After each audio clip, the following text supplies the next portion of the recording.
I'm actually quite excited about the, you may say, comeback of Donald Trump. He's going to be speaking on Sunday at CPAC. I'm curious to see what he says and what projects he announces or undertakes.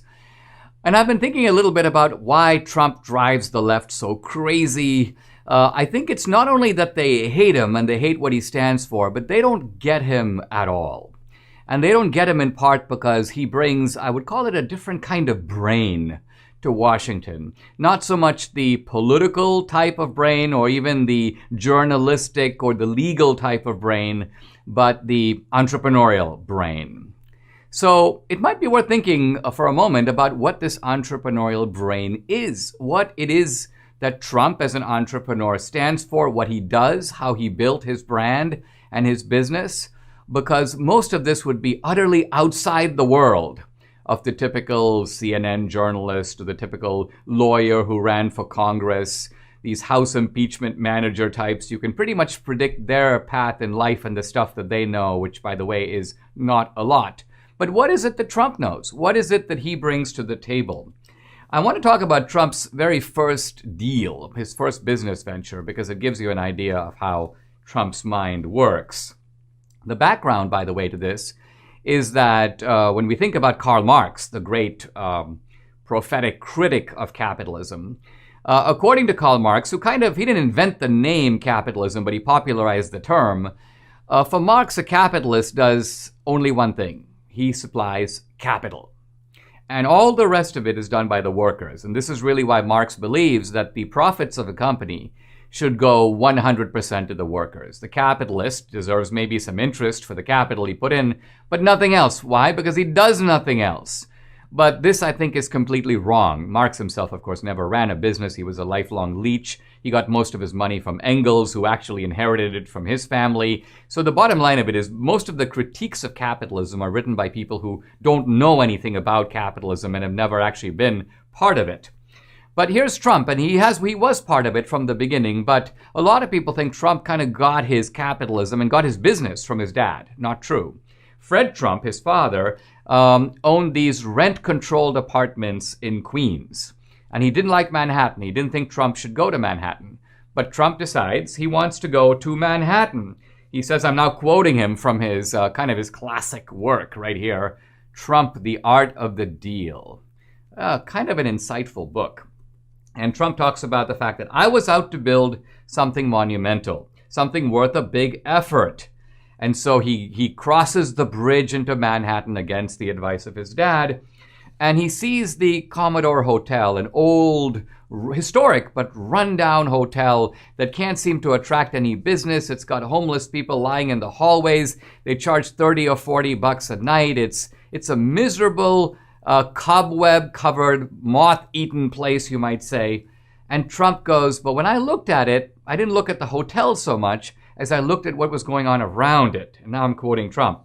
He goes, as I approached the hotel, something different caught my eye. It was about 9 in the morning, and there were thousands of well-dressed Connecticut and Westchester commuters flooding into the streets from Grand Central Terminal and the subway stations below. They're walking right by the Commodore.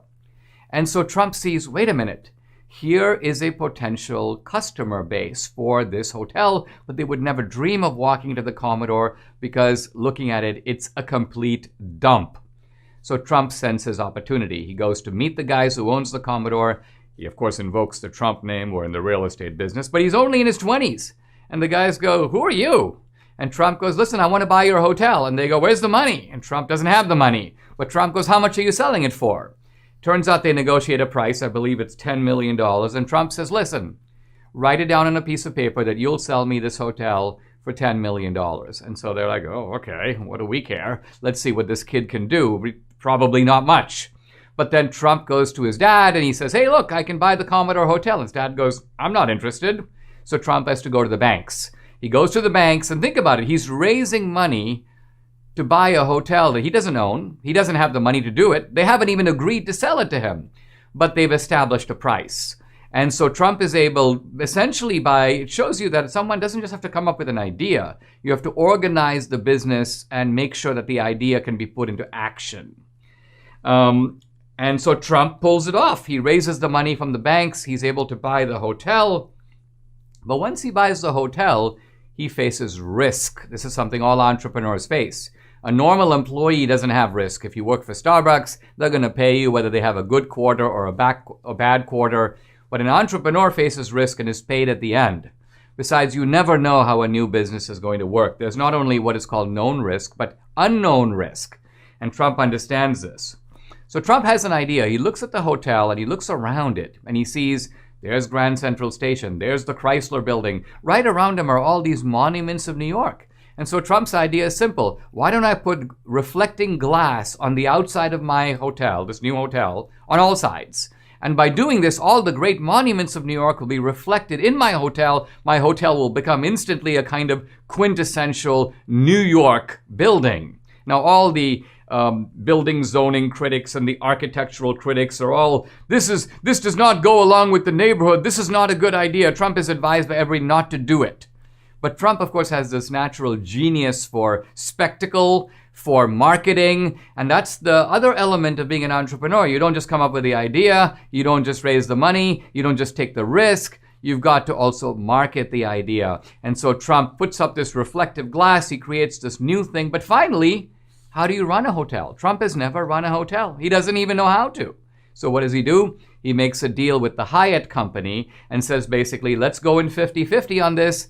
I own the hotel, you run the hotel, but we'll share the profits. And so Trump is able to sort of set this whole thing up. So look how remote all of this is from Marx's ridiculous analysis. Marx says the only thing that the capitalist supplies in a business is capital. The truth of it is, in Trump's case, but also in the case of pretty much every entrepreneur, most entrepreneurs do not supply their own capital. They get their capital from a bank, or from a venture capital firm, in Trump's case from an assortment of banks. But the bottom line of it is the entrepreneur supplies other things that Marx doesn't even mention. In fact, Marx doesn't seem to have any clue that entrepreneurs supply these things. So let's say what they are. First, the idea for the business. The employees don't come up with that. They're the beneficiary of that, but the entrepreneur does. Trump did. Number two, the organization of the business. That's the entrepreneur's job. Three, the assumption of risk, pretty much all the risk that the entrepreneur takes.